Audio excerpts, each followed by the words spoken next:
రెండు ముఖ్యమైన విషయాలు మీ దృష్టి తేవడం కోసం చెప్పిన ఇవాళ సమావేశం పెట్టాము.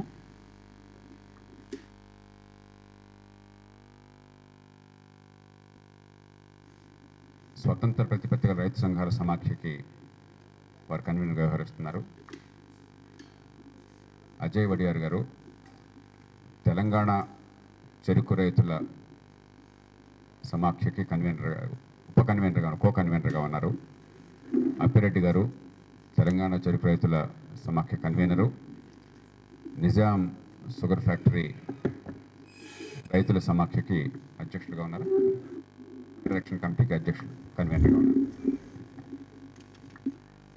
రాజారెడ్డి గారు లోక్సత్తా పార్టీ ప్రధాన కార్యదర్శి. శ్రీనివాస్ గారు మెదక్ జిల్లా అధ్యక్షులు. గీతామూర్తి గారు పార్టీ వర్కింగ్ కమిటీ సభ్యులు.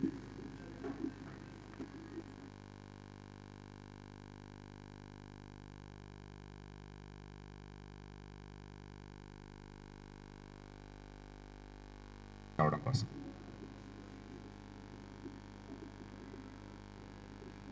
అప్పిరెడ్డి గారు మిగతా పెద్ద తర్వాత వివరాలు మీకు అవసరాన్ని బట్టి తెలియజేస్తారు. కానీ క్లుప్తంగా చేసింది.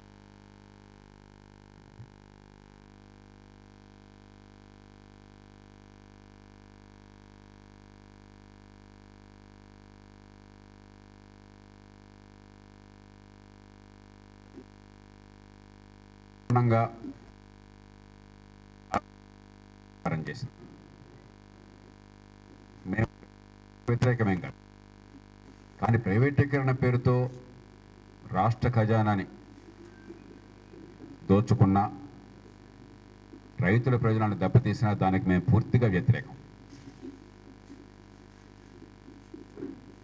ఎప్పుడు లేని రీతిలో ప్రైవేటీకరణలో ఎప్పుడు లేని రీతిలో స్విస్ ఛాలెంజ్ పద్ధతిని ప్రవేశపెట్టంటే బిడ్డింగ్ లేకుండా, కాంపిటేటివ్ బిడ్డింగ్ లేకుండా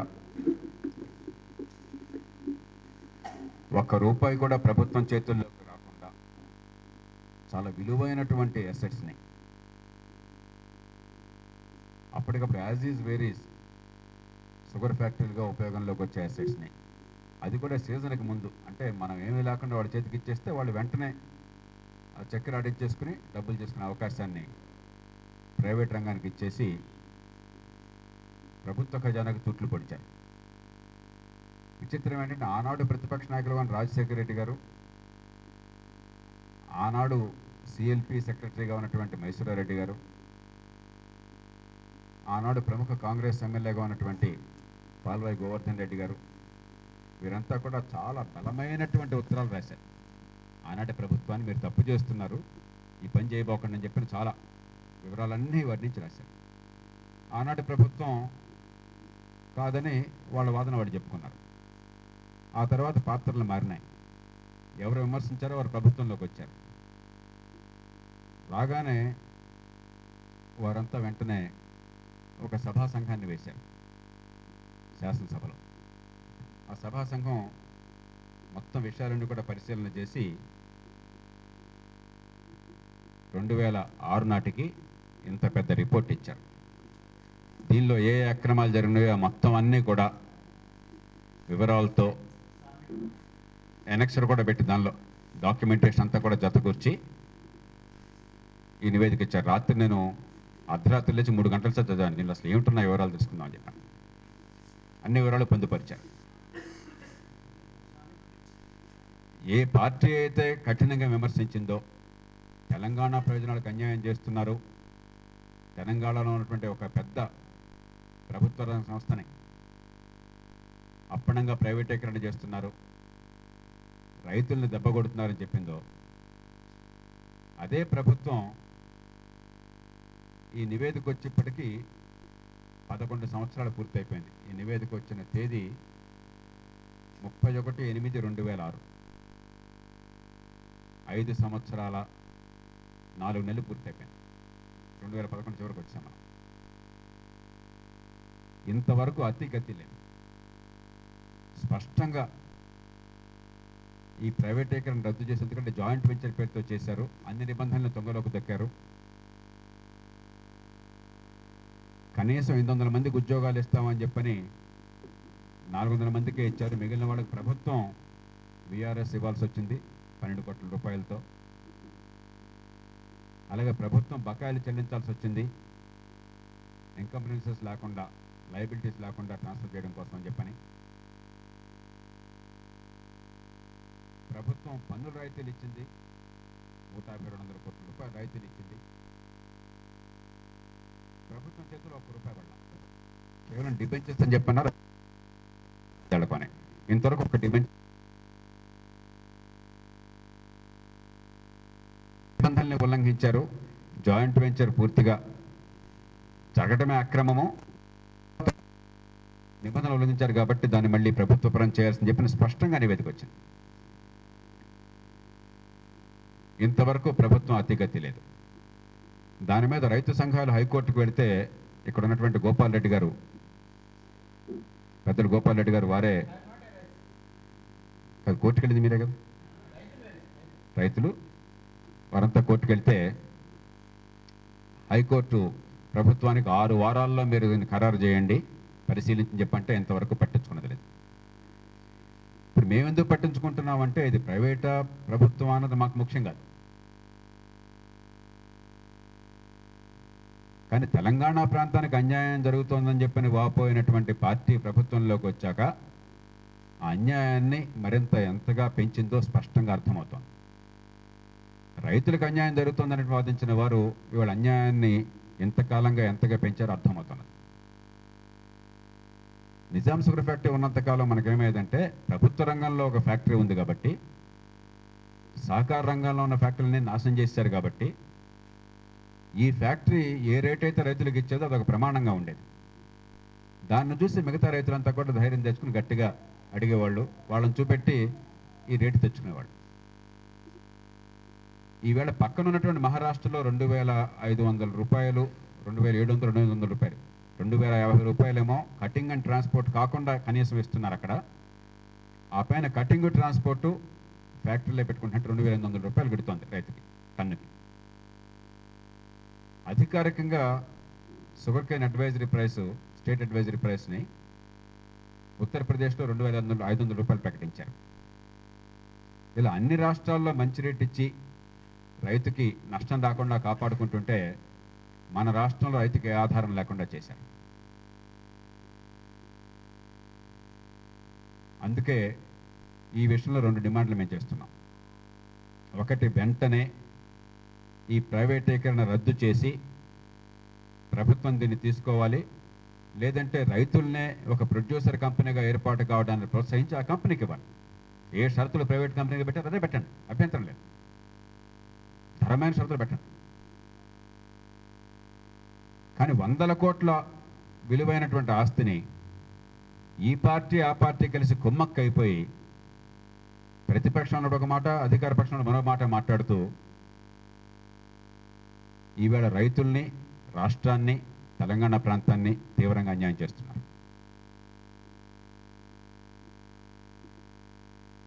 2, వెంటనే ఈ స్టేట్ అడ్వైజరీ ప్రైస్ని ఏర్పాటు చేయండి. దానికి ముఖ్యమంత్రి గారికి ఈ రైతు సంఘాల సమాఖ్య తరపున మీరు రాసిన ఉత్తరం కూడా మీకు కాపీ సర్క్యులేట్ చేస్తుంటారు. ఏమంటున్నారు ప్రభుత్వం వారు? కోర్టులో ఉందని. కోర్టులో ఎంతకాలం నుంచి ఉంది? కొన్ని ఏళ్ల నుంచి ఉంది. సుప్రీంకోర్టు స్పష్టంగా తీర్పునిచ్చింది. ఆయా రాష్ట్రాలలో చట్టాల్లో గనక ఈ స్టేట్ అడ్వైజరీ ప్రైస్ కోసం చెప్పిన ఆ ప్రకరణం ఉన్నట్టయితే, ఏర్పాటు ఉన్నట్టయితే దాన్ని పరిశీలించి హైకోర్టులు తీర్పునిస్తాయి, హైకోర్టుకి మేము బదిలీ చేస్తున్నామని పంపించారు. అప్పటి నుంచి ఎన్నోసార్లు మొత్తుకున్నాం, అయ్యా సుప్రీంకోర్టు చెప్పింది వెంటనే కేసు తేల్చండి, మన చట్టంలో స్పష్టంగా రాష్ట్ర ప్రభుత్వానికి అధికారం ఉంది. ఉదాహరణకి దీనిలో ముఖ్యమంత్రి గారు రాసిన ఉత్తరంలో ఏ సెక్షన్లో అధికారం ఉందో స్పష్టంగా దీనిలో మేము చూపెట్టాం. దానిలో 3 సెక్షన్లు, ఆ 3 కలిపి చదివితే రాష్ట్ర ప్రభుత్వానికి, కేన్ కమిషనర్కి షుగర్ కేన్ ప్రైస్ని నిర్దేశించే అధికారం ఉన్నది. అయినా అనుమానం ఉంటే, ఇది చాలదనుకున్నట్టయితే తమిళనాడులో చట్టాన్ని సవరించి మంచిగా ఏర్పాట్లు చేశారు, అది కూడా ఇచ్చాం. ఈ రకమైనటువంటి చట్టాన్ని రాష్ట్రంలో 5 నిమిషాలు తేవచ్చు. ఎన్ని చట్టాలు తీసుకురావట్లేదు? మొన్న అసెంబ్లీలో మేము ఎంత కూర్చొని 9-10 చట్టాలు చేసి పారేసాం 3 గంటల్లో. ఏం బ్రహ్మాండంలో. ఎన్నో సందర్భాల్లో అసెంబ్లీ కూడా లేకుండా ఆర్డినెన్స్ ఇచ్చేసుకుంటారు. ఇచ్చేయండి, ప్రజలకి న్యాయం జరగాలని చెప్పంటే, రైతులకు న్యాయం జరగాలంటే ఆర్డినెన్స్ ఇవ్వడానికి అంత కష్టం ఏమిటి? ప్రజల్ని భ్రమ పెట్టడంలో, ఆశలు పెంచి మోసం చేయడంలో, ఉద్రేకాలను రెచ్చగొట్టి వంచడంలో, ఈ వంచనా శిల్పంలో ఈ రాష్ట్రంలో 2 ప్రధాన పార్టీలు పూర్తిగా ఆరితేరినాయి. తెలుగుదేశం పార్టీ అధికారంలో ఉండగా 99 ఎన్నికల తర్వాత ఇక మళ్ళీ అధికారం దక్కదేమో, మనం ఏదన్నా గట్టిగా ఒక ప్రయత్నం చేస్తే తప్ప, ప్రాంతీయవాదాన్ని రెచ్చగొడితే తప్ప అని చెప్పన్న భావనతో ఆనాడు ఈ ప్రాంతీయవాదాన్ని రెచ్చగొట్టి ప్రజల్లో ఆశలు కల్పించి ప్రజల్ని వంచింది ఆనాటి కాంగ్రెస్ పార్టీ, ప్రతిపక్షంలో ఉన్న కాంగ్రెస్ పార్టీ. 2009 ఎన్నికలకు ముందు ఆ వాదాన్ని తాము తలకెత్తుకోకపోయినట్టయితే రేపు పొద్దున ఆ ప్రజలు ఏమవుతారో మనకు అనవసరం, ఆ ప్రాంతం ఏమవుతుందో మనకు అనవసరం. ఆ వాదాన్ని తలకెత్తుకోకపోయినట్టయితే మనం ఎన్నికల్లో ఓడిపోతామేమో, మళ్ళీ మనకు అధికారం దక్కదేమో అని చెప్పని మళ్ళీ దాన్ని పుచ్చుకున్నది తెలుగుదేశం పార్టీ. పూర్తిగా సామాన్య ప్రజల జీవితాలతో ఫుట్బాల్ ఆడుకున్నారు. తెలంగాణ ప్రజల్ని తీవ్రంగా వంచారు. వారిలో ఆశలు రెక్కించడం, ఉద్రేకాలు రెచ్చగొట్టి ఆ ప్రాంత ప్రయోజనం కోసం ఏ పని చేయాల, ఆ ప్రజల ఆకాంక్షలు నెరవేర్చడం కోసం ఏ పని చేయాల, కానీ చాలా వికృతమైన డ్రామాలాడి ఈ రాష్ట్ర పరిస్థితిని గందరగోళంగా మార్చారు. తెలంగాణ ప్రజలకు తీరిన అన్యాయాన్ని, ఎందరో తల్లులకు గర్భశోకాన్ని మిగిల్చారు. లోక్సత్తా పార్టీ తొలి నుంచి స్పష్టంగా చెప్తాను,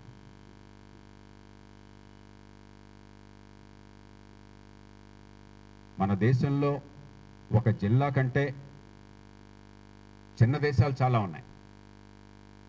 కాబట్టి చిన్న రాష్ట్రాల ఏర్పాటు కావాలని ప్రజలు కోరుకుంటే దానికి లోక్సత్తా పార్టీ ఏనాడు అడ్డు చెప్పదు.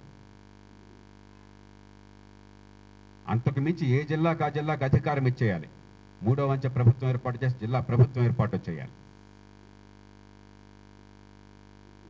కానీ ఈ గొంతు ప్రజల్లోకి వెళితే, నిజాయితీ అయిన గొంతు ప్రజల్లోకి వెళితే ఎక్కడ ఇబ్బంది అవుతుందో అని చెప్పని రకరకాలుగా నిజాయితీ గొంతు నొక్కేందుకు ప్రయత్నాన్ని ఈ సంప్రదాయ పార్టీలు చేసినాయి. ప్రజలతో ఒక వికృత క్రీడ ఆడి ప్రజల జీవితాన్ని చిన్నాభిన్నం చేసినాయి.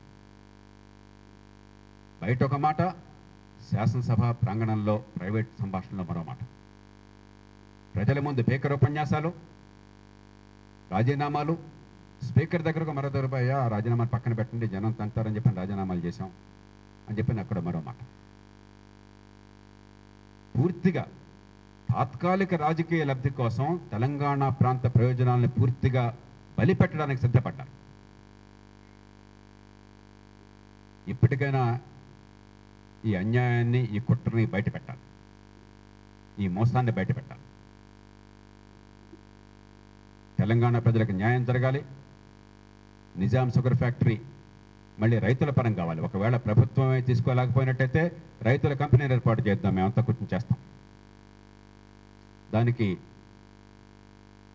నిజాం షుగర్ ఫ్యాక్టరీ రైతాంగ పోరాట సమితి కన్వీనర్, మిగతా వారు, అలాగే స్వతంత్ర ప్రతిపత్తిగల రైతు సంఘాల సమాఖ్య మేమందరం పూనుకుని ఆ కంపెనీని ఏర్పాటు చేసి రాష్ట్రంలో ప్రతి చెరుకు రైతు దానిలో షేర్ హోల్డర్ రైట్ ఏర్పాటు చేసి ఆ డబ్బులు కావాలంటే రైజ్ చేస్తాం. కానీ అన్యాయానికి ఎప్పటికైనా తెరపడాలి, ఈ మోసాన్ని బయట పెట్టాలి. తెలంగాణలోనైతే ఏమి, రాష్ట్రం అంతట్లో అయితేనేమి ఉన్న చెరుకు రైతులను రక్షించుకోవాలి. అందుకు సిద్ధంగా మనం కోరుతున్నాం. ముఖ్యమంత్రి గారు ప్రత్యేకంగా విజ్ఞప్తి చేస్తున్నాం, మాది రైతు ప్రభుత్వం, మాది రైతు ప్రభుత్వం. మొన్న కూడా ఆయన వ్యవసాయం మీద జరిగినటువంటి చర్చలోనూ, అవిశ్వాస తీర్మానం చర్చలోనూ మళ్ళీ చెప్పుకున్నారు. సంతోషం, మేము దాన్ని కాదంటలా. మేము రైతులు చెప్పిన హక్కు ప్రతి ఒక్కళ్ళకి ఉన్నది. అది మా ఒక్కరిదే, ఆ పౌర పట్టాన్ని మాకుందని చెప్పాను, లేకపోతే ప్రొపరేటర్ రేట్ మాకుందని మేము అనుకోవటంలా. కానీ మాటల్లో అది చేతల్లో చూపెట్టండి. ఎందుకని మీరే ఇన్నిసార్లు చెప్పారు, మనం చెప్పలేదా? కాంగ్రెస్ పార్టీ ప్రతిపక్షంలో ఉండగా ఈ మాట అనలేదా? చెప్పండి. మేము అనలేదండి అని చెప్పాను. తప్పు చెప్పారు, అబద్ధాలు ఆడారా? ఆ మాట చెప్పండి. మీరే సభా సంఘం వేశారు. సభా సంఘంలో అన్ని పార్టీల సభ్యులుగా ఏకగ్రీవంగా ఒక తీర్మానం చేశారు, సవిరవాణి రిపోర్ట్ ఇచ్చారు. ఇన్నేళ్ల నుంచి మీ పార్టీ అధికారంలో ఉంది.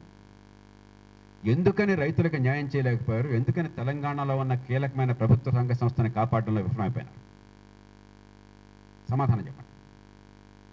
ఇప్పటికైనా ధర్మాన్ని పాటించి తెలంగాణలో ఉన్న ఆస్తుల్ని కాపాడండి. చెరుకు రైతులకి రక్షణ కల్పించండి. పంట పండించిన పాపాన్ని కన్నీళ్లు కార్చుకుని దుఃఖాన్ని దిగమించుకోవాల్సిన అవసరం లేకుండా వారికి న్యాయం జరిగేందుకు మీరు ఏర్పాటు చేయండి. వారి తరపున లోక్సత్తా, స్వతంత్ర రైతు సంఘాల సమాఖ్య రాజీ లేని పోరాటం చేస్తాయి. మేము ఊరికే గుడ్డిగా ప్రైవేటీకరణకు వ్యతిరేకంగా మేము మళ్ళీ చెప్తున్నాం. సమస్య ప్రైవేటా గవర్నమెంట్ అని కాదు, చేసిన తీరు తర్వాత జరిగిన పరిణామాలు పూర్తిగా రైతులకు వ్యతిరేకంగా ఉన్నాయి, రాష్ట్ర ప్రజలకు వ్యతిరేకంగా ఉన్నాయి. ఇక రెండవ అంశం లోక్పాలన గురించి. 8వ తేదీన మిమ్మల్ని కలిసినప్పుడు 5 రోజుల క్రితం లోక్సత్తాలో మేమంతా చాలా ఆశావాదులం కాబట్టి ఆ ఆశను వెలుగుచ్చాం. ఎందుకంటే పార్లమెంటరీ కమిటీ ముందు 3.5 గంటల సేపు నేను కూర్చున్నా. ఆ కమిటీ మొత్తాన్ని కూడా వారి నివేదిక ఎనెక్షర్స్లో, డిపాజిషన్స్లో నేను ఇచ్చిన సాక్ష్యం మొత్తాన్ని కూడా వారు రాసినట్టుగా ఇప్పుడు ఎవరు నాకు ఫోన్ చేసి చెప్పారు. కానీ కొన్ని కీలకమైన తప్పిదాలు చేశాం. అవి దీనిలో వివరించాం మీకు. లోకాయుక్త ఏర్పాటు జరగడాన్ని మేము స్వాగతిస్తున్నాం. ఎందుకంటే రాష్ట్రాల్లో లోకాయుక్త కూడా ఈ చట్టం ద్వారానే రావాలి, లేకపోతే ప్రజలకు అన్యాయం జరుగుతుందని గట్టిగా వాదించింది మేము. రాజ్యాంగబద్ధమైనటువంటి హోదాను కల్పించడాన్ని స్వాగతిస్తున్నాం. లోక్పాల్ నియామకం, తొలగింపుల వగారాల్లో పూర్తిగా స్వయం ప్రతిపత్తి కోసం చేసే ఏర్పాట్లను మేము స్వాగతిస్తున్నాం. ఇంకెలా కొన్ని ఉన్నాయి, అవన్నీ మంచివే. కానీ కొన్ని కీలకమైనటువంటి లోట్లు ఉన్నాయి పార్లమెంటరీ సంఘం ఇచ్చే నివేదికలో. మొదటిది, సిబిఐని ఉన్నదన్నట్టుగా ఉంచారు, పెద్ద మార్పులు లేకుండా. ఏదో చాలా రాశారు దాని గురించి, కానీ సిబిఐకి స్వతంత్ర ప్రతిపత్తి ఇవ్వకుండా మీరు అవినీతిని అంతం చేయలేరు. ఇటీవలనే 3 రోజుల క్రితం అమెరికాలో ఇలినాయ్ గవర్నర్గా పనిచేశాడు రాడ్ బ్లాగోవిచ్. రాష్ట్ర గవర్నర్గా పనిచేశాడు, ప్రత్యక్షంగా ఎన్నికైన గవర్నర్. భారతదేశం మొత్తానికి ఆర్థిక వ్యవస్థ ఎంత ఉందో ఆ రాష్ట్రానికి అంత ఉన్నది. బారక్ ఒబామా స్థానంలో సెనేటర్గా నియమించడం కోసం అని చెప్పని ఎన్నికల నిధులకు డబ్బులు అడిగాడు. లంచం కూడా కాదు, మామూలు లంచం కూడా కాదు, జేబులు వేసుకోవడం కూడా కాదు, చెక్ రూపంలో ఎన్నికల నిధుల కోసం డబ్బులు అడిగాడు. $1,00,000 అడిగాడు అంతే. భారతదేశం అంత ఆర్థిక వ్యవస్థని శాసిస్తున్న గవర్నర్, ప్రత్యక్షంగా ఎన్నికైన గవర్నర్. పదవి పోయింది, పరువు పోయింది, రాజకీయ భవిష్యత్తు సమాధైంది. 14 ఏళ్ళు జైలు శిక్ష వేశారు 3 రోజుల క్రితం. ఎందుకు సాధ్యమైందంటే స్వతంత్ర ప్రతిపత్తి గల FBI ఉంది కాబట్టి. సిబిఐకి అలాంటి స్వతంత్ర ప్రతిపత్తి ఉండాలి. ప్రభుత్వం మోచేతి నీళ్లు తాగుతున్నంత కాలం, ప్రభుత్వం ఆదేశాలను పాటిస్తున్నంత కాలం అది ప్రభుత్వం చేతుల్లో ఆయుధంగా ఉంటుంది, కానీ ప్రజల చేతుల్లో ఆయుధంగా ఉండదు. మేము చాలా స్పష్టంగా చెప్పాం పార్లమెంటరీ కమిటీకి. లోక్పాల్కి ప్రత్యక్షంగా ఇవ్వడం సాధ్యం కాకపోతే సివిసిని, సెంట్రల్ విజిలెన్స్ కమిషన్, లోక్పాల్లో భాగంగా చేయండి, ఎక్సెప్షియో సభ్యులుగా చేయండి. వారి నియామకాలు తొలగించడం లోక్పాల్ రీతిలోనే చేయండి, పూర్తిగా స్వతంత్ర ప్రతిపత్తి కల్పిస్తూ. వారి చేతుల్లో ఈ సిబిఐ ఉన్నట్టుగా ఇప్పటికే చట్టం ఉన్నది. ఆ చట్టాన్ని కొనసాగిస్తే అప్పుడు లోక్పాల్తో భాగంగా ఉన్నట్టుండేది. కానీ చాలా యథాస్థితి కొనసాగేట్టుగా సిబిఐ, సివిసిని అలాగే ఉంచారు. ఇది చాలా పొరపాటు. దేశ ప్రజలంతో ఆస్తి ఎదురు చూస్తున్నారు. ఇప్పటికే ప్రజలకి ప్రభుత్వాలు, పార్టీల పట్ల విశ్వాసం సన్నగిల్లింది. ఇప్పటికైనా జ్ఞానోదయమై పార్లమెంట్లో పార్టీలన్నీ కూర్చుని సిబిఐకి స్వతంత్ర ప్రతిస్తారని భాషిస్తున్నాం మేము. అలాగే సివిసిని దీనిలో భాగంగా, లోక్పాల్లో భాగంగా చేస్తారని ఆశిస్తున్నాం. అప్పుడు A grade, B grade, C grade గొడవ ఉండదు. ఏబి గ్రేడ్లు లోక్పాల్ చూసినా కూడా కింది స్థాయిలో చూసే సివిసి కూడా లోక్పాల్లో భాగమైతే అసలు వివాదానికి ఆస్కారం ఉండదు. అటు లోక్పాల్ వ్యవస్థని మనం బలహీనం చేయకుండా, దాని మీద భారం ఎక్కువ లేకుండా చేసిన వాళ్ళు అవుతాం. అదే సమయంలో సివిసికి స్వతంత్ర ప్రతిపత్తి లోక్పాల్తో సమానంగా కల్పిస్తే అన్ని ప్రజలు నెరవేరుతాయి. మూడోది, రాష్ట్రాల్లో లోకాయుక్తాన్ని మేము పూర్తిగా స్వాగతిస్తున్నాం. కానీ దాంతోపాటు స్థానిక ఆంబుడ్స్మన్ ఏర్పాటు చేసినట్టయితే లోకాయుక్త మీద భారం లేకుండా, లోకాయుక్త ఆధీనంలోనే వారి పర్యవేక్షణ కిందే వారు నియమించి ఏర్పాటు చేస్తే ఏ జిల్లాకు ఆ జిల్లా ఆంబుడ్స్మన్లు అప్పుడు జిల్లాల్లో ఉన్న అవినీతిని అంతం చేయవచ్చు. లేకపోతే సామాన్య ప్రజలు రోజువారీగా అవినీతిని రోజు చూసి విసిగి అలసిపోతున్నారు. ఇవాళ పొద్దున కూడా ఒక ఆయన పారిశ్రామికవేత్త, సామాన్య పౌరుడు కూడా కాదు, నిజాయితీగా వ్యాపారం చేద్దాం అనుకున్న మనిషి. ప్రతిరోజు ఆయన చెప్తున్న మాట, ప్రతిరోజు ఏదో ఒక తాకీదు, ఏదో ఒక శ్రీముఖం, లంచాలు ఇవ్వట్లేదు కాబట్టి ఎవడో ఒకడు ఒళ్ళు హోనం చేయడానికి, ఏడిపించడానికి, పీడించడానికి ప్రతిరోజు ఒక ఉత్తరం, ఒక ఇన్స్పెక్షను, ఒక ఎంక్వైరీ, ఒక వేధింపు, ఒక సాధింపు. మా శక్తి అంతా దీనికే పోతుందని ఇక పరిశ్రమలు ఎక్కడ చేస్తాం, మేము ఉత్పత్తి ఎక్కడ చేస్తామని ఇవ్వబోతున్నారు. ఇక సామాన్యుల సంగతి చెప్పనక్కర్లేదు. దీని అంతా కూడా తట్టుకోవాలని చెప్పంటే ఏ జిల్లాకు ఆ జిల్లా అంబుడ్స్మన్ కావాలి. ప్రధానమంత్రిని కొన్ని ప్రత్యేకమైనటువంటి జాగ్రత్తలు తీసుకుని దేశ రక్షణకి, దేశ సమగ్రతకి, దేశ భద్రతకి, శాంతి భద్రతలకి విఘాతం కలగని రీతిలో ఆ రక్షణ కల్పిస్తూ ప్రధానమంత్రిని పరిధిలో తీసుకొస్తే ఉభయతారకంగా ఉంటుంది. ఇక ఇవి కాకుండా సాంకేతికమైన సరే వివరాలకు నేను వెళ్ళదలుచుకోలేదు. ఈవేళ ఉన్నత స్థాయిలో ఉన్న వాళ్ళ మీద సిబిఐ పరిశోధన చేయాలి, ఏసీబీ పరిశోధన చేయాలని చెప్పంటే సాధ్యం కాకుండా చేశారు. చట్టం ప్రకారం ఢిల్లీలో కట్టుదిట్టం చేశారు, రాష్ట్రంలో ఆదేశాల ప్రకారం ఒక్క ఐఏఎస్ ఆఫీసర్ మీద చర్య తీసుకున్నారు. చూడండి, ఇంత గందరగోళం అవుతోంది. సిబిఐ జాతీయ స్థాయిలో ఇన్వెస్టిగేట్ చేస్తోంది, కోర్టులు జోక్యం చేసుకున్నాయి. రాష్ట్ర ప్రభుత్వం తనంత తానుగా ఒక్క అధికారి మీద ఇంతవరకు కనీసం విచారణకు ఆదేశించిందా? దాన్ని బట్టి అర్థమవుతుంది. కాబట్టి ప్రభుత్వాల మధ్య అవసరం లేకుండా విచారణ చేపట్టే అవకాశం ఉండాలి, స్వతంత్ర ప్రతిపత్తి ఇవ్వడంతో పాటు ఏసీబీకి.